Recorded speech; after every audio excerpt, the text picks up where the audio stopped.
Welcome to Channel 17, the Town of Colonie Government Channel.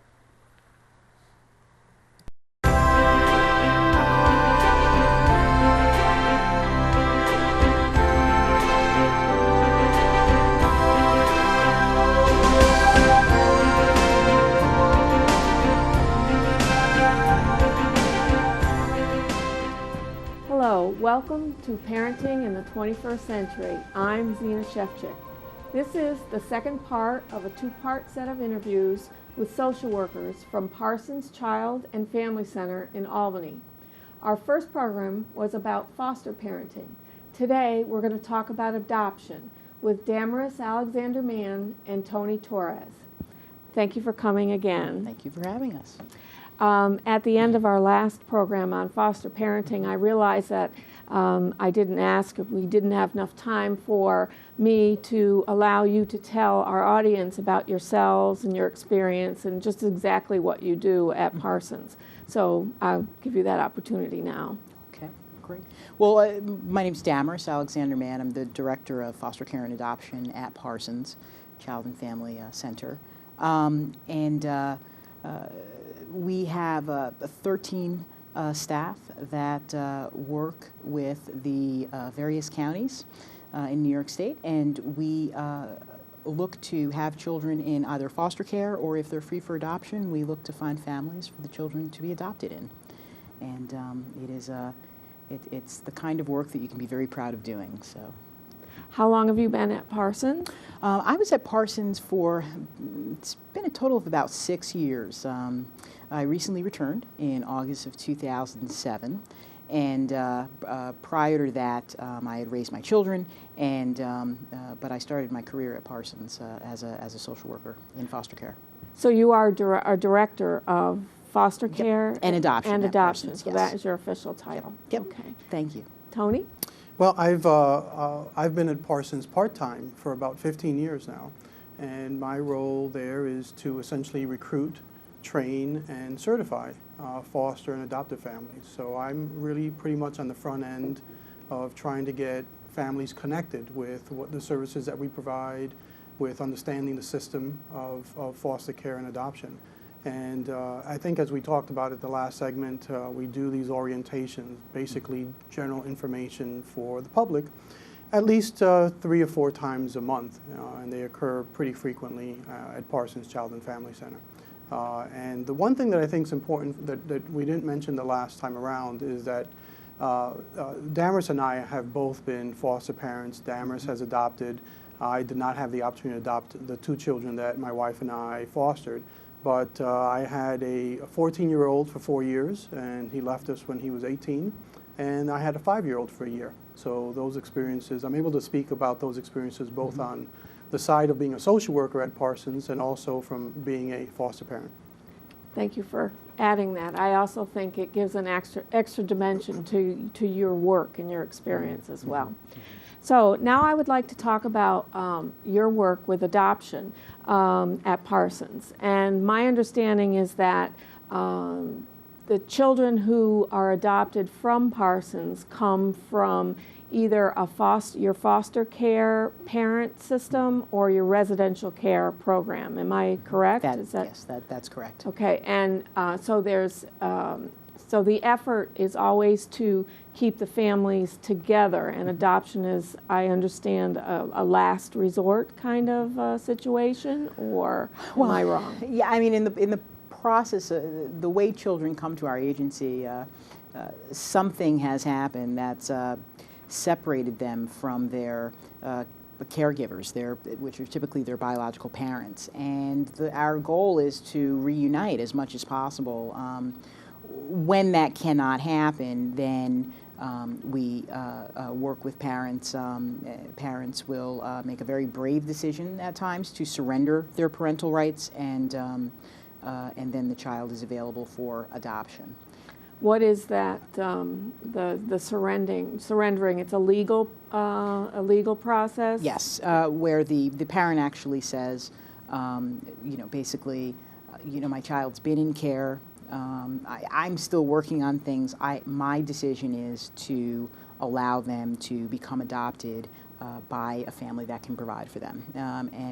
Typically when we have biological parents go through the process and decide on their own to surrender, they are then able to make requests of the adoptive family or of the agency that they've been working with, and the judge would ultimately approve those requests or not. And some of the requests might be related to visits, or may I have an update at one time a year, and possibly a picture of my child, and some negotiating, and then that is allowed to happen. So when parents are in a place where they can make that decision, it's pretty well received, and for the most part, many requests are honored.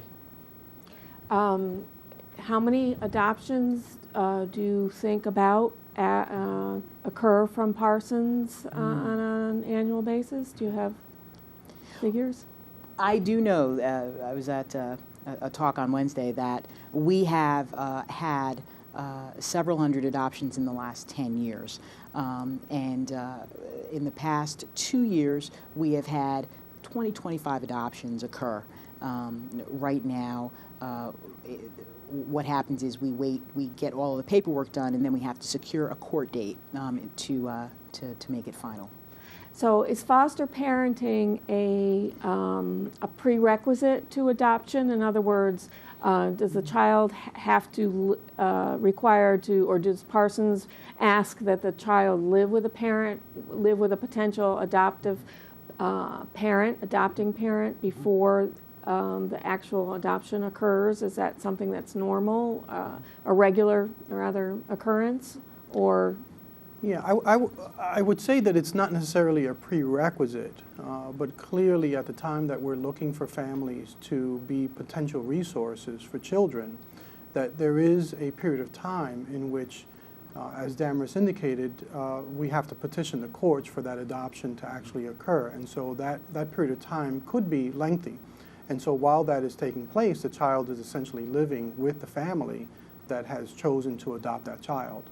The question that also is related to this is that, is there a prerequisite on the part of the foster family or potential adoptive family to be foster parents prior to being adoptive parents? And no, I mean, we sort of treat foster families and adoptive families very similarly because the children come from the same environments. And so there is an initial training program that all families, whether they are adoptive or foster families, must attend. And we do that training program about 3 or 4 times a year. And so once families are certified, they can then either do the foster care or they can choose to do adoption or both in some cases. Okay, so you actually go through a certification process for adoption as well. The parent does. That's the potential parent does. Okay. Mm-hmm. What are you looking for when you're trying to find a fit between adoptive parent and adopted child? I know we discussed this when at the previous program when we talked about foster parenting, but for those in our audience who perhaps did not see that program, I would ask that you kind of talk about that now. Okay. I know that we can probably both answer this question. There's an application process, and so we want to make sure that folks are safe, law-abiding citizens, and certainly if there are certain crimes, and if they're committed, then you're not able to become a foster or adoptive parent in New York State. So we do background checks, criminal history checks. We also do what they call the State Central Registry, and it's similar to what teachers have to go through, what anyone who's in contact with children, where they want to make sure that you've always been a law-abiding person.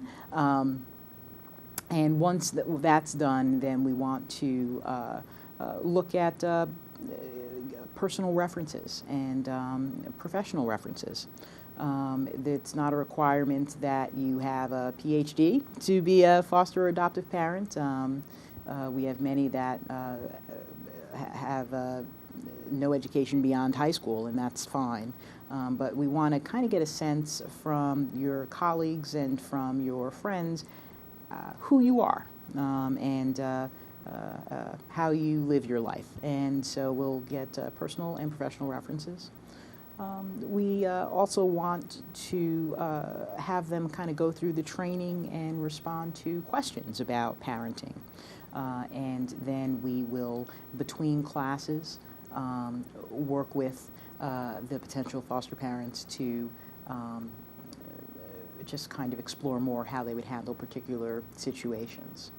And I think that's the place where I'll let Tony kind of take it from there. Yeah, I think in addition to the technical areas that Damarise just mentioned, we certainly want families that enjoy being with children and understand their role in a therapeutic environment, which is really the philosophy of Parsons, to help these children, bond and deal with trust issues and overcome some of the challenges that they've had in their lives. And we all know from being parents that, parenting is probably the most difficult job any of us will ever have.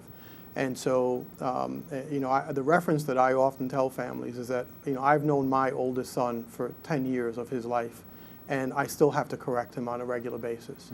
And so, I think often we forget that young people, form habits. They have their own sense of values. They have their own sense of what's right or wrong. And that we have to step in many times to provide them with that direction. And we have to do it in a manner in which we're building a partnership with them. And I think, one of the things that we talk quite a bit about is that I think parenting now, and this is not to offend my parents or anyone of that generation, but I think parenting has become a greater challenge now than it ever has been before. That you have to really be many steps ahead of your children. Yes.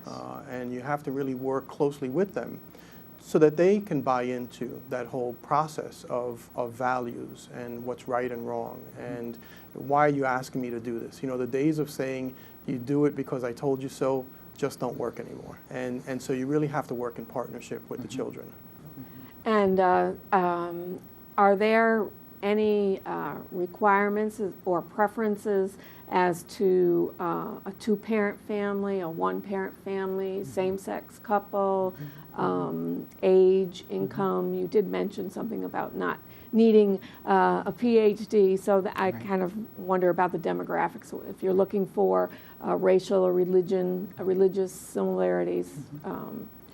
Well, certainly we're very open to many different kinds of families, and so we have two-parent households, same-sex households. That's not an issue for us. We have single parents who come forward to want to foster or adopt. I mean, what we know is that when you're a single parent, there are a few additional challenges, and that's just because there might not be another adult in the home that you can kind of get relief from. But even in two-parent households, there are challenges. So we don't have, we look for as much diversity as possible. When you talk about demographics, we look to get parents that are of all races and all religions. We do transracial adoptions. We try to place children in communities that are similar to their own. However, we have done many transracial adoptions and with great success. So. I would assume talking off camera, you and I discussed about the potential parents being open to learning and understanding a child with who's of a different race or religion or culture, being open to learning and sharing that. And I guess that's part of parenting too, is accepting what a child is. Even biologically, you don't know what you're gonna have, right? In terms of temperament or talent or even disability. So you have to kind of go with the flow, whether it's biological or adoptive. Would you elaborate a little bit, Tony, on the classes? How many hours are required? Is there a cost, how much time it takes, Sure. that kind of Yeah, thing. yeah. Essentially, the basic course that we use that is a curriculum called MAP, or Model Approach to Partnerships in Parenting. It's a national curriculum used widely throughout the United States and certainly in the Capital District. It's a 30-hour training program, and we essentially do it twice a week for about 5 weeks, so that we give families an opportunity with their busy lives to complete the course, and then much of the real work is completed individually with a social worker that's assigned with you. But during the 10 sessions, the 5 weeks, we do a lot of role plays. We provide families with a basic foundation for child development and attachment disorder, many of the things that I think kids in the foster care system are experiencing. And so I think it's important to have a foundation for some of the challenges that these particular children are enduring. But most of it is really about families coming together and talking about their experiences with children, and going through various scenarios that might exist or might occur as a result of doing this special kind of work. And so I always tell families that, what I enjoy most, and I've probably have done somewhere around 50, MAP sessions in my time, that, children don't come with a blueprint. They don't come with a handbook on how they work. So the information that we get from children every day helps us to develop that relationship with them. Children often don't have the cognitive ability to tell us what they're feeling, okay? But they behave, and that behavior tells us what is going on in their lives. And so I think what we try to do with the training program is provide families with that basic foundation to essentially not be afraid of behaviors, but to embrace those behaviors and begin to understand what those behaviors might mean. And once that occurs, I think that there's a very strong team at Parsons that is comprised of certainly initial social worker. All of our social workers are master's level trained. And so that's where you get the primary philosophy of a therapeutic relationship that occurs and guidance. There's psychologists, psychiatrists, clinical supervisors, and so all of those folks come together to try and work as a team to help the foster family and the child, and in the case of foster care, the birth family, to address what the needs are of that family. So all of this support is available pre-adoption. What's available post-adoption? That's a wonderful question.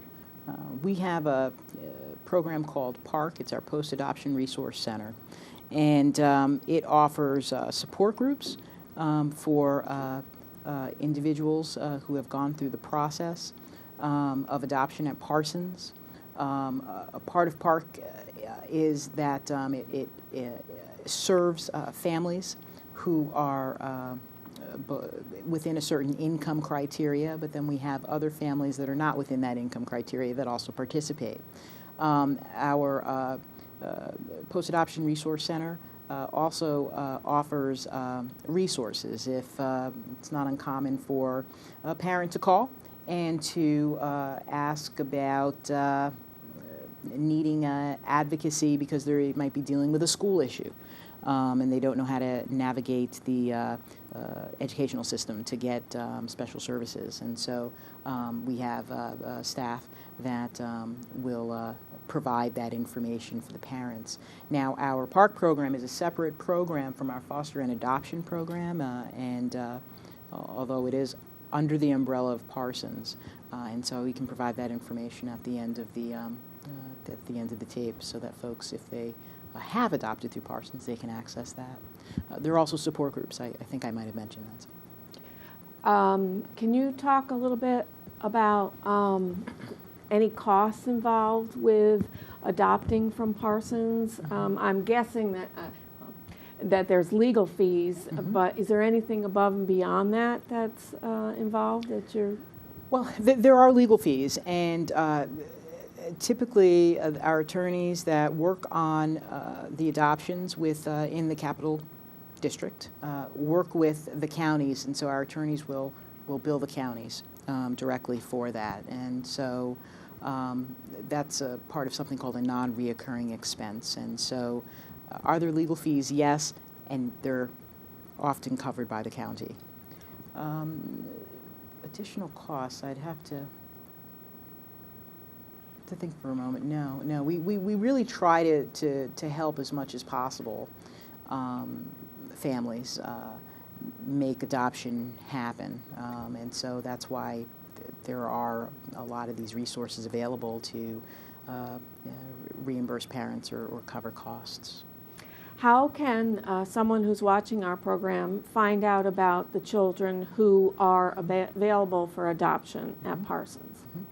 Well, we have a New York State Blue Book, and that means, and we'll have that information available when you, at the end of the taping, and that allows someone to go on to the New York State website and view children who are available for adoption throughout New York State.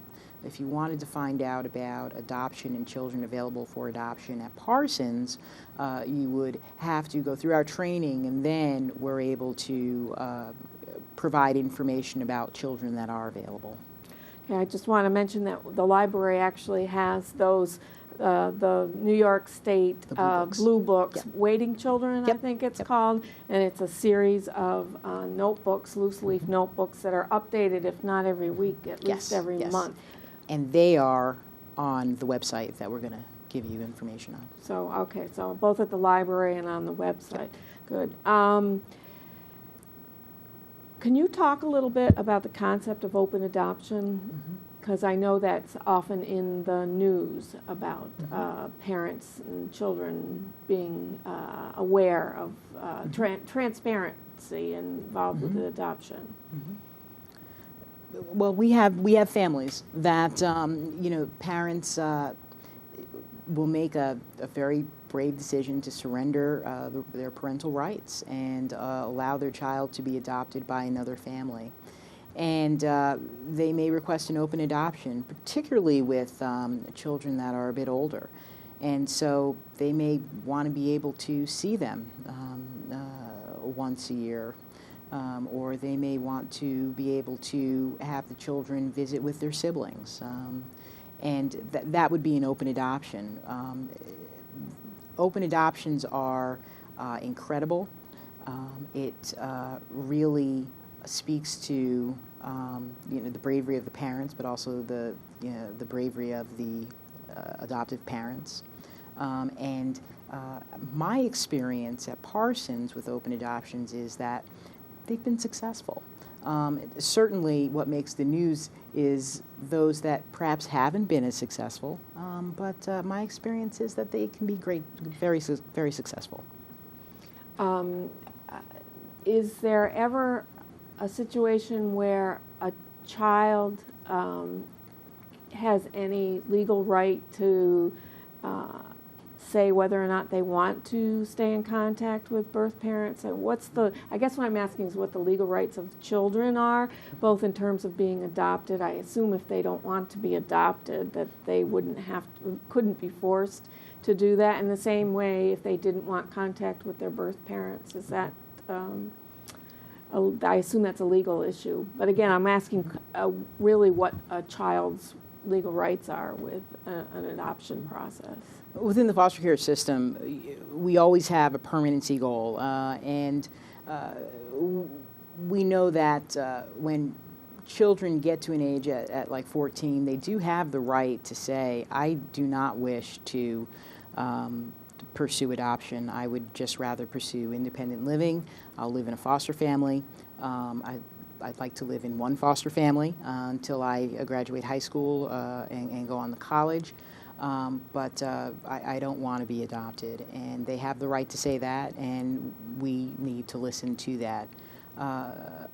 So typically 14 is the age that we use where children can make that statement. Now, if a child is very verbal and they say, I don't want to be adopted, I don't want to be adopted, we wouldn't make something happen if they continue to say that. We'd really want to explore what's going on and what's happening in that particular case. So. Right. When I was doing research for this program, I came across a statistic about a law that was passed. I'm assuming, now that I have it here, I'm not sure. I'm assuming it's a federal law, but maybe it's a state law. The Adoption and Safe Families Act of 1997, Yes. and it says, since the passage of that act, the number of children adopted from foster care has doubled to Yes. about $50,000 a year. $50,000, 50,000 children Yes. a year, excuse Yes. me. Would you just talk about that? Yep. That was probably one of the best. It's federal law that I think happened for foster care. I mean, for years, children would be languishing in care. And would often maybe go from family to family. And what the Adoptions and Safe Family Act did was it gave very clear guidelines as to how long a parent really has to get it together. We recognize that there are crises in families, and we want to support that. We're a country that wants to support that. However, children need to know where they're going to live for the rest of their lives. And so we want parents to address their crises, address their problems and their issues, and while they're addressing those matters, still work with your children, visit your children, maintain that relationship, and eventually the children will go home. The Adoption and Safe Family Act put a certain number of months to a parent getting their child back into their custody. And in, I believe, 1999, New York State came on board, and I think we were one of the last states, and we have not as many children in foster care as a result of that. So it's kind of put a time limit on the a time limit on a child's being in foster care. Absolutely. That's Yep. what it's done. So it's trying to give a permanency, as you said, Exactly. to some stability into Right. the child's Really life. sticking to a timeline and to the goal of permanency. Okay, that's good. I want a couple of things I want to clarify, that Parsons does not coordinate international adoptions, but I think you told me off camera that you have some resources for Yeah, right. And people. for years, Parsons did international adoptions. We had a Korean adoption program, and what has happened over the years is that different countries have really worked with their own population of folks, and instead of having children adopted by folks from another country, they're encouraging adoptions to happen within their own country. And so we did many successful international adoptions over the years, and the process has changed, and so it takes a little bit longer. And it requires some real expertise. And so we're closing out our international adoption program now. And we're referring folks, if they call and ask, we're referring them to the New York State number, which gives specific agencies that actually do international adoptions. And at the end of this program, or while we're speaking, we will have on our screen the number or website of where people would go to for information about international adoption. Before we close, would you just talk about the age of the children that are usually adopted from Parsons? I know in the literature that I read about adoption, sometimes there's the phrase is used, baby shortage. Would you talk about that a little bit? Yeah, I think it's important for families to know that there is a full range of children that are adopted, from obviously infants all the way through the age of 18 and 19. So some of those children do choose to be adopted by families, and essentially they're supported, if you will, in the foster care system until they're age 21. So there is a wide gap. However, the majority of children that are in the system and are free to be adopted tend to be older children.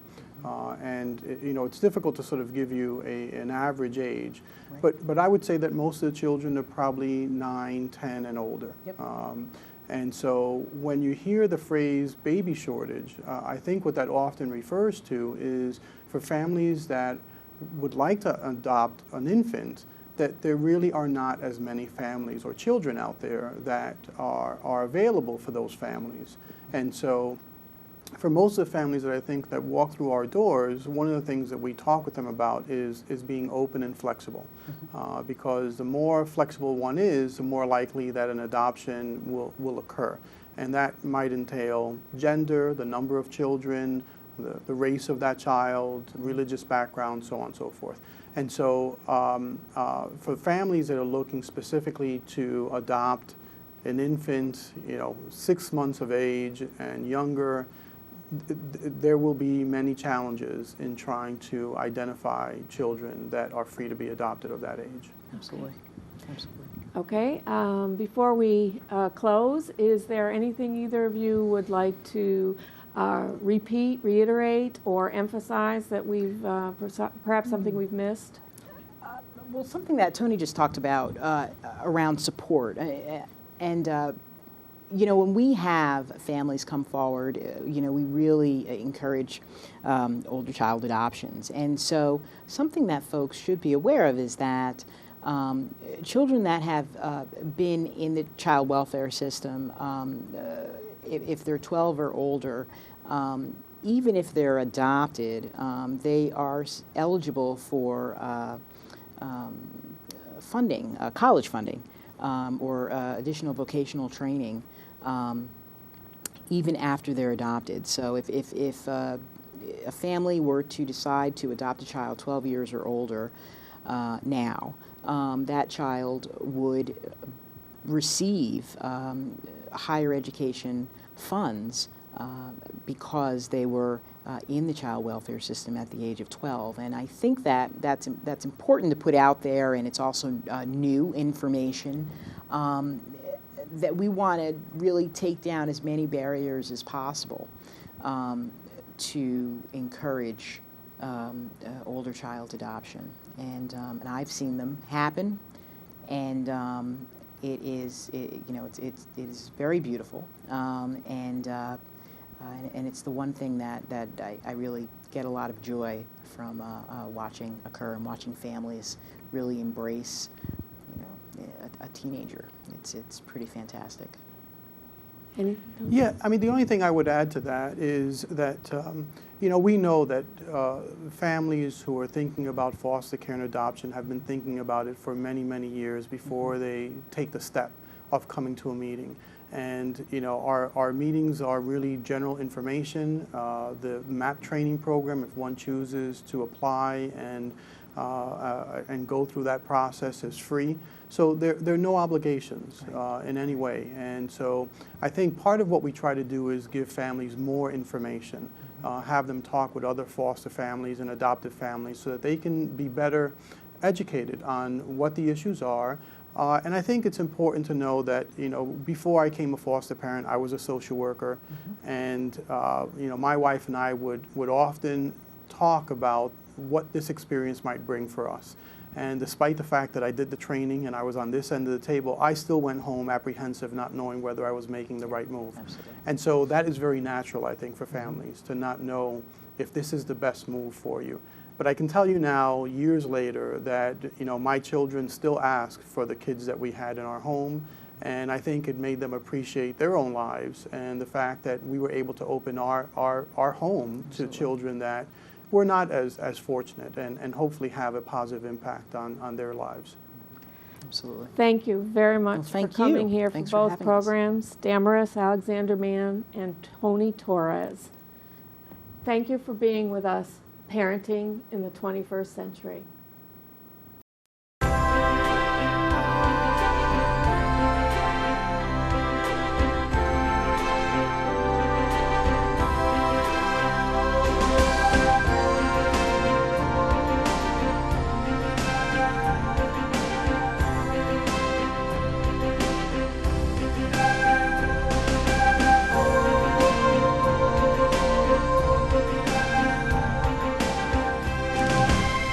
Welcome to Channel 17, the Town of Colonie Government Channel.